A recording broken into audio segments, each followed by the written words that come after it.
Hi, I'm coming at you from the floor because I am packing for a kayak trip and also will be doing May book wrap up.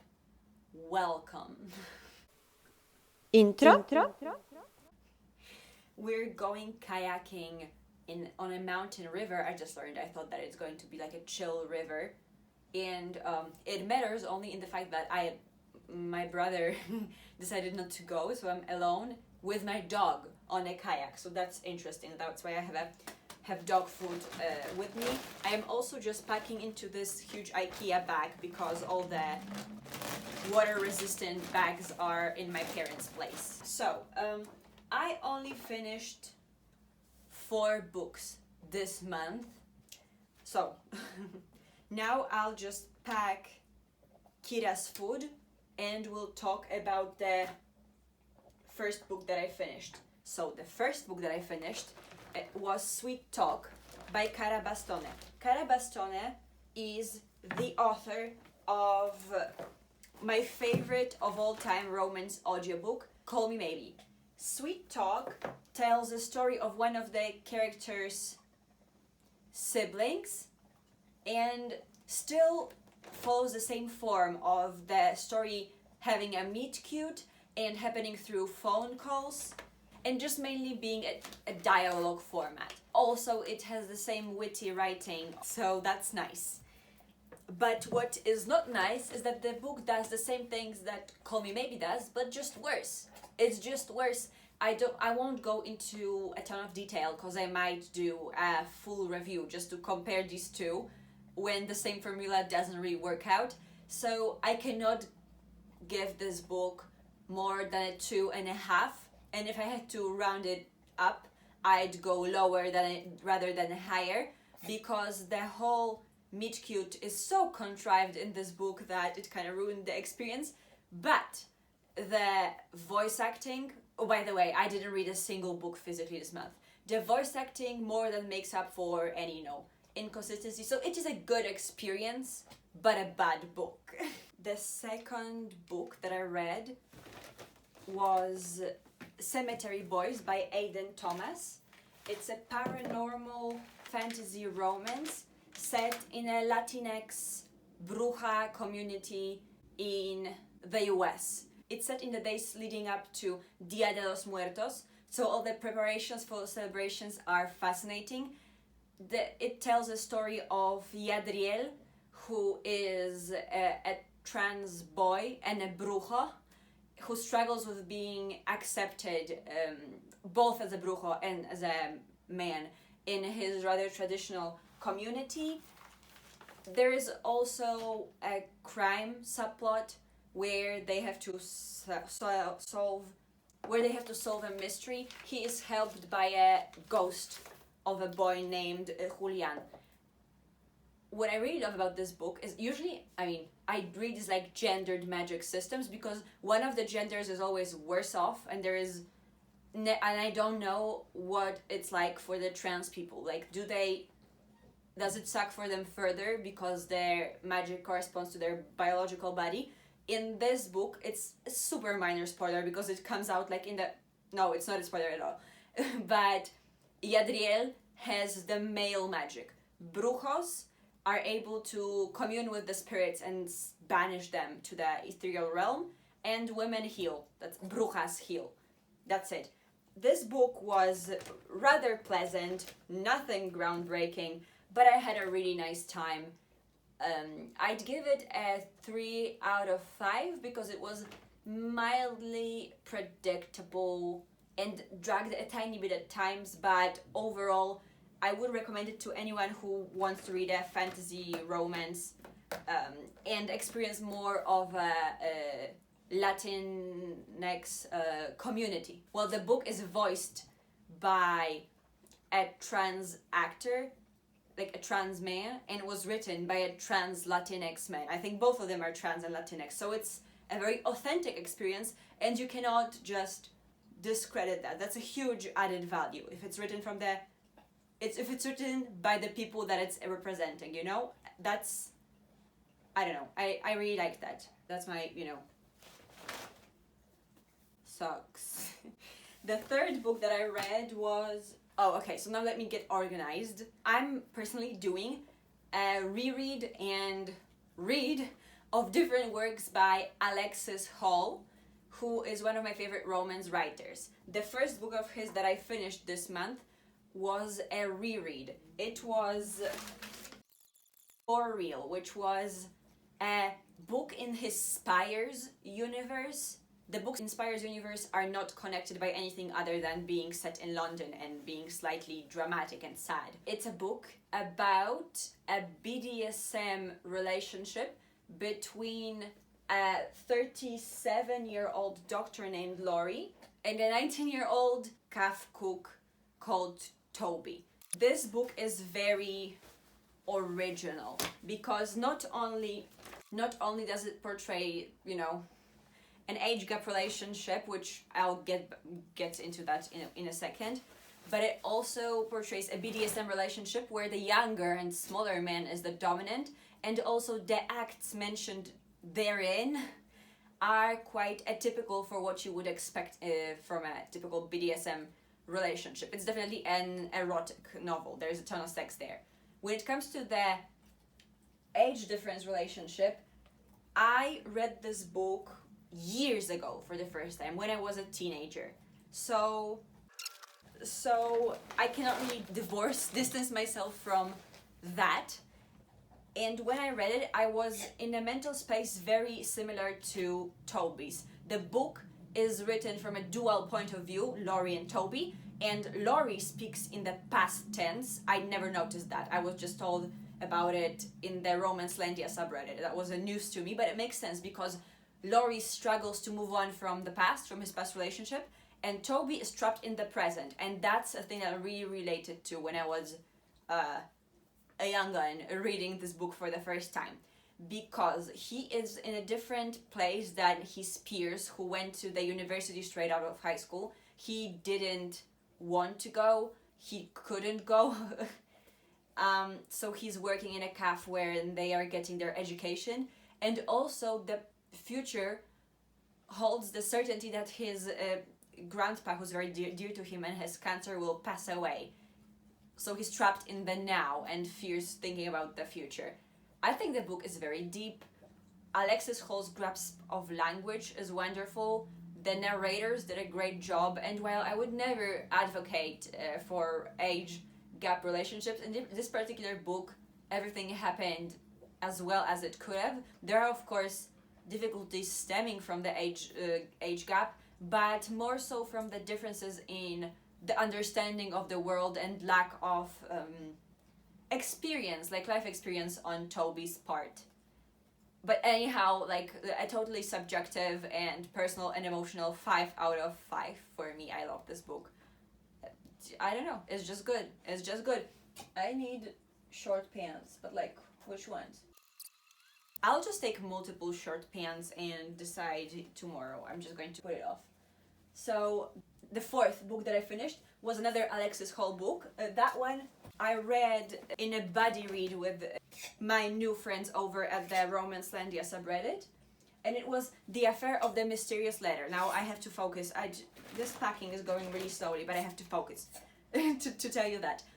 The Affair of the Mysterious Letter is a fantasy sci-fi retelling of A Scandal in Bohemia by Arthur Conan Doyle. So the Irene Adler story. This book has both sci-fi elements because there's interdimensional travel and stuff like the space theme, time travel, and also fantasy themes because there's a ton of magic and magical creatures. Our narrator is John Wyndham, who's of course an ex-army doctor, and his roommate, who's a sorceress extraordinaire, Scheherazade Haas. The book is so high concept, and you could tell it was very difficult for me to focus on all the names and world building in it, but because there was a ton. So the book as a whole follows the events of A Scandal in Bohemia very loosely, but also every chapter of the book is a self-contained mystery which furthers the plot along, but also can be read as a standalone, better in order, and it's written as if it was told to the people in the press, because that's what Arthur Conan Doyle did with the Sherlock Holmes stories. They were in the press and they were told as if they were to be published in the newspaper. But also, every chapter follows a different reference, like the plot of the book Dracula, loosely, or the myth of Atlantis, or I don't know, like some Baba Yaga or other.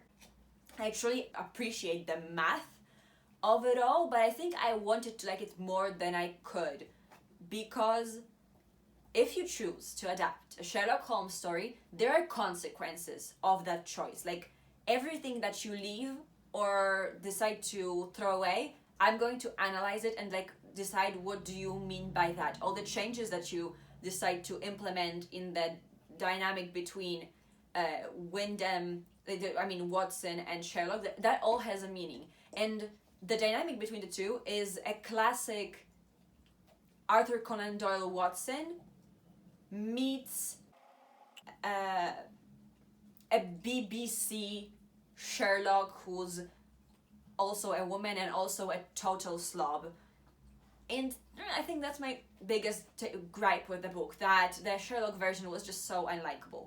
I just didn't really like her. She didn't really have any of the redeeming qualities of the original Holmes and none of the BBC Holmes, and I clearly could see the inspiration from the BBC show, which I used to love as well, but I'm just very particular about my Sherlock. So I think this book, based on enjoyment, I would give it probably like a 2, but because it's so meticulous and I love references, I'll give it a 3 out of 5. It was a good experience. I just contradicted myself. No, it was a 3 out of 5 experience, like a definite 3. So what else? I need those pants in here, but that's not going to happen. Oh, I know what I'll pack. So, 90% of the books that I own, are at my parents' place, so every once in a while, I'll go back there and bring some of the books that I have here back home, either read or unread. None of them are read. Or are they? None of them are read, because I am not in the mood, and I brought over things that I'm more in the mood for, so I'm just going to pack them to go. I'll just show you all 2 that I think are notable. First one is Bierki by Marcin Szczygielski. I really like this book because the cover is so ridiculous. I hope that you can see it here. The cover is so ridiculous. He does the covers himself. I don't know, maybe I'll talk about it at some different time. I love this book though. I've been rereading it. No, I love it. It stays. Never mind. So this book stays. The other book that I wanted to mention was The Books of Jacob by Olga Tokarczuk, our 2018 Polish Nobelist in the literature thingy. And I just don't have the time. When I have the time, I'm going to read Lord of the Rings, not this, even though this is great, I'm sure. So those are all the books that I finished. But I have also 4, I think, books that I started a reread of Glitterland by Alexis Hall. I'm just going to reread all books of his that I own. I own all of them on audiobook, so I own Call Me By Your Name. I'm never going to read it probably. It doesn't really sound interesting, and never mind. So Glitterland is the first installment in the Spire series, and it's one of the sadder ones. They're all pretty sad and pretty down. But this one is also the funniest as well. It tells a story of Ash, a bipolar and really struggling with his mental health writer, and Darian, his lover, who's from Essex. I think audiobook format adds a ton to this book, because the way that these voice actors bring the characters to life is just amazing, and they have a ton of, there's only one narrator, and he has a ton of fun with it, because this book is a single perspective. It only tells the story from the point of view of Ash. I don't know if it's a shame. I respect that choice. Anyhow, I'm not going to rate this book. I'll just mention that I started it. And Ash is not particularly likable, but as a person. But as a character, I really empathize with him. And that's it when it comes to Alex's Hall. I also started a reread. I am mostly rereading this month, can you tell? Of Howl's Moving Castle by Diana Wynne Jones. I read it for the first time in Polish. Now I'm reading the original version. I got it for my birthday for my brother. And the book is as good as I remember. Who would have thought that it didn't lose value in the 2 years it's been since I read it? I still love it. It's a lot different from the film, but similar enough that if you like the film, you probably will like the book. Different enough to have a new experience by reading it. I think that Howl's Moving Castle, the book, which came first before the film, is like Howl's Moving Castle, the film, meets Neil Gaiman writing, you know? So Howl's Moving Castle, the film, meets Stardust, the novel by Neil Gaiman, not the film. So yeah, there is that. I also started Leviathan Wakes by James Corey. I was really in the mood for sci-fi, but I am very tired this month, so I didn't have the mental faculties to focus a ton.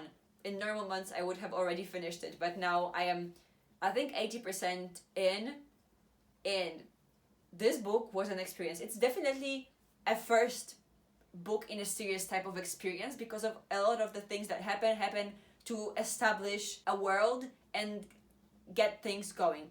The book takes place in the future where Mars and some other moons and planets in our solar system are colonized, and a lot of people work and live in the asteroid belt, whereas on the planets they have gravity and are still normal humans.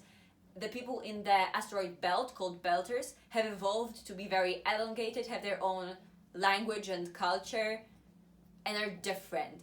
The book follows two main protagonists, I'd say, Miller, an Earthborn cop working in the belt, and Holden, who's like some type of worker. I don't know what does he do. I don't remember.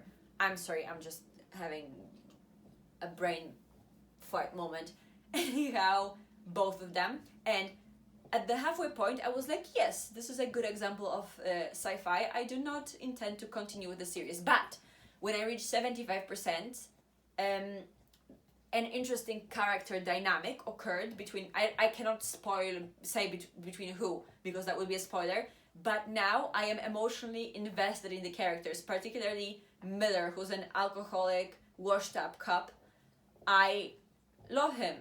I wouldn't want to know him as a person, but as a character, I am so fond of him, and I wish him all the best. And I think, invested enough that if the ending doesn't disappoint me while I'm done with schoolwork, so like in the summer, while I'm done with schoolwork and Lord of the Rings, because that's my plan when it comes to, like taxing books, I might read or listen to book number 2, because the writing is very good. I find the world really interesting. I am more interested... I cannot say that because that would be a spoiler. But let's say that things happen that makes this book even more interesting to me later on, in terms of world building and expanding the horizons of the established universe. I don't think that's a spoiler. I don't think you can... Yeah, that's not a spoiler. And that would be it. I didn't really pack a lot, did I? Because I mainly talked.